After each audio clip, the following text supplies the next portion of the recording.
La Suprema Corte de Justicia de la Nación emite criterio jurisprudencial a favor o en contra de las UMAS en las pensiones. Hablar al respecto de esto porque es un tema que está dando de qué hablar en redes sociales, se está difundiendo información acerca de este criterio jurisprudencial, qué tan cierto es que está beneficiando a toda esta gente que está todavía con su proceso, todavía con esa pelea que lo hemos hablado muchas veces. Es una pelea que todavía no da un ganador, así como la pelea que se está dando aquí en mi tierra, en Sinaloa, con los Chapos y los Mayos. Pero bueno, aquí no hay tantos muertos. Iniciamos con nuestra información. Vamos iniciando lo que viene siendo la junta para darle información aquí en la ciudad de Mazatlán. Como pueden darse cuenta, tenemos prácticamente casa llena, no cabe ni una sola alma. Vamos a dar los pormenores de los criterios jurisprudenciales, cómo acceder a los mismos y también revalorización de pensión. Acuérdense, jubilados y pensionados, el tiempo apremia.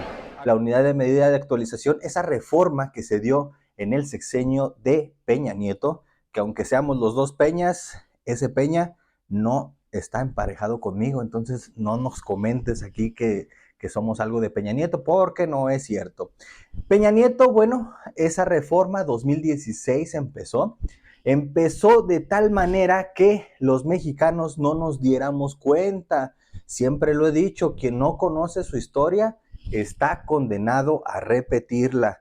¿Por qué? Porque 2016 inicia la reforma, no hay mayores cambios dentro de las pensiones. ¿Qué pasa con los jubilados y pensionados? Bueno, todos dicen, bueno, no hubo nada, no pasó nada, yo sigo recibiendo lo normal de mi pensión. Llega 2017 y bueno, ya empieza a haber el desequilibrio dentro de las pensiones y muchos de los jubilados y pensionados empiezan a ver ahí un déficit dentro de su pensión, que eran unos pesos.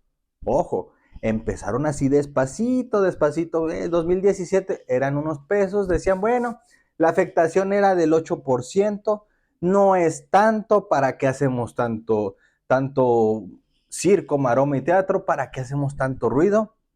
Lo que sí es que muchos de los jubilados y pensionados se acercaron con nosotros y me dijeron, licenciado, hay que iniciar con procesos de demanda para poder echar para atrás este atropello. Entonces, iniciamos con esas demandas. Empezó la Suprema Corte a recibir esos amparos, esas revisiones a los amparos, y creó un criterio jurisprudencial que establecía que efectivamente esta aplicación dentro de las pensiones no era la esencia natural de la creación de la reforma de desindexar el salario mínimo con lo que es las percepciones, los impuestos, multas, recargos y todo lo que viene ahí devengado por parte del gobierno. Entonces, 2017 empezó ese movimiento, 2018 ya empezó el déficit a afectar a las pensiones. ¿Y qué fue lo que pasó? Ya empezaron los jubilados y pensionados a decir, oye, ya como que dices, bueno, 100, 200 pesos, como que ya se sienten, y ya más gente se animó a presentar sus procesos de demanda, pero se les estuvo diciendo, hey, inicia tu proceso de demanda, inícialo con cualquier abogado, como sea, empieza a pelear por tus derechos, empieza con esto. Pero ¿qué fue lo que pasó? Mucha gente, por desinformación, otros tantos iniciaron proceso por medio de los sindicatos, que los sindicatos, ¿qué hacían con los procesos? Recibían el proceso, lo guardaban y, pues tu proceso ahí sigue. Y realmente no hacían los procesos, inclusive hacían convocatorias, ruedas de prensa, los traían ahí para poder hacer movimientos políticos, acarreando gente, diciendo, vamos a hacer tu defensa de la UMA en las pensiones, la defensa del salario mínimo en contra de la UMA en las pensiones, y se movía la cuestión política y realmente no presentaban procesos. Ahí se quedaban los papeles guardados. 2018-2019, ya el déficit empezó a menoscabar todo lo que fue la pensión. Ya el problema ya se veía. El problema fue que dentro de la Suprema Corte de Justicia de la Nación empezó el pleito, empezó ahí la bronca con las tesis, las jurisprudencias, porque empezó a haber movimiento político. Llega Andrés Manuel López Obrador y se le informa puntualmente de este problema y él establece, como lo hemos nombrado en varios videos, que efectivamente yo estoy consciente de lo que está, de la problemática, pero voy a hacer los estudios y voy a revisar y les doy de aviso que las pensiones de bienestar van a subir de esta manera, las pensiones de bienestar van a hacer esto, las pensiones de bienestar van a hacer lo otro. Y empieza a atacar y empieza a resolver la cuestión de la pensión de bienestar, la eleva a nivel constitucional, se muestra a favor y empieza a revisar las pensiones de bienestar y qué es lo que pasa con los jubilados y pensionados del Seguro Social y también del ISSSTE. Bueno, ellos ya, muchos de ellos ya dicen, bueno, nos están dando un dinerito, son 6,000 pesos, que ahorita son 6,000 pesos, anteriormente eran menos, pero bueno, decían, bueno, es una por la otra. Empezó a subir el salario mínimo de una manera descomunal. La UMA en las pensiones se empezó a hacer así. ¿Qué es la situación que está, para que dimensiones la situación en la que están viviendo millones, no miles, millones de jubilados y pensionados a nivel nacional, muchos de ellos que no saben acerca de esta problemática? ¿Qué es lo que están viviendo? 45% menos en su pensión. Muchos de ellos no lo saben. 45% menos de la pensión. Si tú deberías de ganar 50,000 pesos, estás recibiendo 25. Si tú deberías recibir cierta cantidad, estás disminuyendo esa cantidad 45% menos. Esa es la afectación que se da con la UMA dentro de las pensiones. En Peña Abogados se tiene mucha gente con ese tipo de proceso y están todavía, como les mencionábamos, en esa pelea constitucional para ver si empieza a salir algún criterio a favor, porque yo te digo algo, el derecho es cambiante. El derecho es cambiante quiere decir que conforme va pasando el tiempo, las cuestiones políticas, los movimientos de gobierno, los movimientos nacionales, inclusive me atrevo a decir movimientos internacionales, el derecho va adaptándose y va modificando sus reglas. Entonces, ahorita se emite un criterio jurisprudencial y vamos a hablar al respecto de él porque vamos a meternos a la página de la Suprema Corte de Justicia de la Nación para revisar qué establece. Primeramente vamos a entrar aquí donde en la página de la Suprema Corte de Justicia de la Nación ya pusimos lo que es la UMA dentro de las pensiones y ya vamos a ver qué nos arroja. Vemos que el primer criterio es el que se está mencionando a nivel nacional: desindexación del salario mínimo.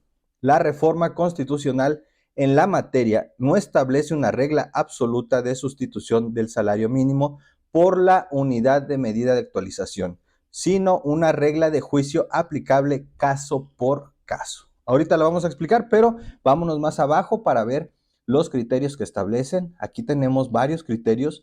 Uno de ellos, que es el que mayormente se aplica a nivel federal, es el siguiente: pensiones del Instituto de Seguridad y Servicios Sociales de los Trabajadores del Estado, ISSSTE, las otorgadas con anterioridad al inicio de la vigencia del decreto por el cual se declaran reformadas y adicionadas diversas disposiciones de la Constitución Política de los Estados Unidos Mexicanos en materia de desindexación del salario mínimo, publicado en el Diario Oficial de la Federación el 27 de enero del 2016.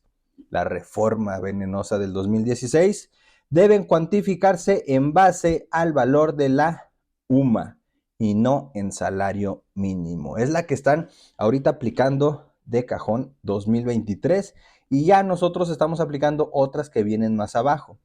La cuestión del monto máximo de la cotización debe de calcularse en base al último salario de cotizado, que son criterios que estamos aplicando. ¿Por qué? Porque todo este tipo de criterios, como el que ahorita te voy a mencionar, monto máximo de las pensiones otorgadas por el instituto, bueno, por el ISSSTE, debe cuantificarse tomando en consideración el último año de cotización del trabajador. Aquí viene el asunto, acuérdate, hay que revisar muy bien la hoja de servicios para saber con cuánto te están cotizando, con cuánto te están dando, en este caso, tu cuota diaria. Y si la actualización, si tú ya eres jubilado y pensionado y tu actualización no está correctamente basándose en lo que se establece la ley, Bueno, ahí hay varios dineros que están pendientes y que hay que revisar. Ahorita nosotros ya nos dimos cuenta que las salas metropolitanas están aplicando el mejor criterio en beneficio de los jubilados y pensionados a nivel nacional. Por lo tanto, estamos haciendo una estrategia judicial de estar remitiendo expedientes para Ciudad de México, porque las salas regionales ahorita están, pero en muy mal plan. No sabemos si sea por cuestión política, pero te voy a poner un ejemplo. Una sala regional emite la resolución de cumplimiento, lo que es el ISSSTE, y no viene bien especificada, y la sala dice en su acuerdo, ¿sabes qué? Ya el ISSSTE cumplió, emitió una resolución, por mí está bien, está cumplimentada la sentencia.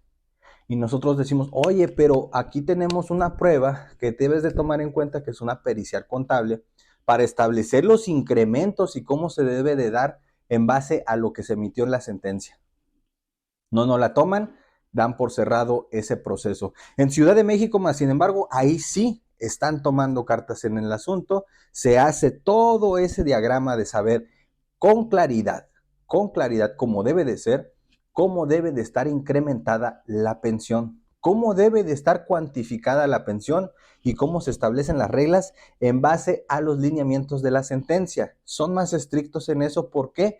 Porque yo creo que en Ciudad de México sí se están tomando esa razón de saber que el jubilado y pensionado tiene ese carácter de vulnerabilidad. Pero bueno, vámonos al tema del criterio jurisprudencial. Este criterio, ¿qué establece? Vamos a ver aquí, dice, hechos, una persona falleció como resultado de un atropellamiento en una carretera. Sus familiares demandaron a la propietaria del vehículo y a diversas aseguradoras una indemnización económica en términos del artículo 1915 del Código Civil, porque este es un criterio en materia civil, el cual establece que el referido tratan de indemnizar en base a la UMA, y la aseguradora, utilizando los artilugios ahí, trataba de establecer esa reparación constitucional en base a la unidad de medida de actualización. El criterio jurídico, ¿qué es el que nos interesa? El criterio jurídico es el que nos interesa. Hay que poner atención aquí.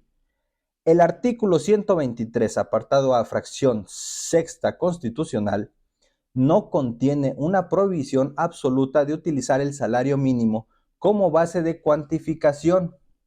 Más bien contiene una regla permisiva, pues el salario mínimo sí puede ser utilizado como índice, unidad, base, medida o referencia cuando es con fines acordes con su naturaleza. Con su naturaleza, vuelvo a repetir. Se tiene una regla de juicio consistente en que una disposición normativa puede hacer uso del salario mínimo en lugar de la UMA cuando éste sea en atención a las propias finalidades y naturaleza del salario mínimo. Solo el estudio de los casos concretos dirá si se cumplen las condiciones de aplicación de esta regla de juicio, por lo que no hay una respuesta a priori sobre qué está cubierto por la provisión de utilizar el salario mínimo, contienda del artículo 123 constitucional. La justificación, punto muy importante. La reforma constitucional del 27 de enero del 2016 pretendió desindexar el salario mínimo y reemplazarlo por la UMA en las leyes federales y locales que lo utilicen como unidad de cuenta, índice, base, medida o referencia. Esta reforma se instrumentó con la prohibición de utilizar el salario mínimo para fines ajenos a su naturaleza. Artículo 123, apartado A, fracción sexta constitucional. Y con el orden de reemplazar toda referencia del salario mínimo por la UMA. Ahora bien, en el proceso discusión de la reforma se reiteró que el problema era el uso del salario mínimo en conceptos ajenos al ámbito laboral de la vida y para fines ajenos a su naturaleza laboral. Además, una interpretación categórica de los artículos 3 y 4 transitorio citados llevarían al resultado absurdos si no se le si no se lee implícitamente que la desindexación solo es aplicable a ciertas leyes. En el orden de suprimir las referencias, el salario mínimo opera también en la legislación laboral. En ese sentido, la prohibición de indexación de la correlatividad, obligación de modificación normativa no son absolutas, lo que explica que los artículos transitorios estén redactados en términos categóricos. ¿Qué quiere decir esto? Que finaliza con esto. Es decir, cuando el uso del salario mínimo corresponde con los fines acordes a su naturaleza, solo así se tiene el sentido en el constituyente no haya buscado una prohibición categórica y al mismo tiempo no haya matizado su lenguaje en el régimen transitorio. Este criterio jurisprudencial, 23 de agosto del 2024. Ahora bien, este criterio no habla en específico directamente sobre la UMA dentro de las pensiones. Pero si me escuchaste bien, está hablando y está abriendo la puerta. ¿Por qué? Porque así como se abrió la puerta negativamente, también se está abriendo positivamente. Este criterio lo que hace es que abre la puerta para poder iniciar. Nuevamente, es una bomba que traemos para poder defendernos y seguir con los procesos hasta su culminación. Y posteriormente, si las cosas se dan, iniciar con una victoria más. Entonces, jubilados y pensionados a nivel nacional, es hora de iniciar estos procesos. Es hora de empezar a trabajar sobre este criterio jurisprudencial y ver la manera de iniciar esta guerra contra esta reforma del 2016, puesto que la derogación de la UMA, puesto que la reforma en contra de la UMA, puesto que los sindicatos en contra de la UMA nos fallaron y van a seguir fallando. No hay ninguna promesa, no hay nada dentro de eso, sino nada más esto que es una batalla legal. Entonces, ya lo sabes, ya estás informado, vamos a iniciar con esto y eso es lo que trae este criterio jurisprudencial.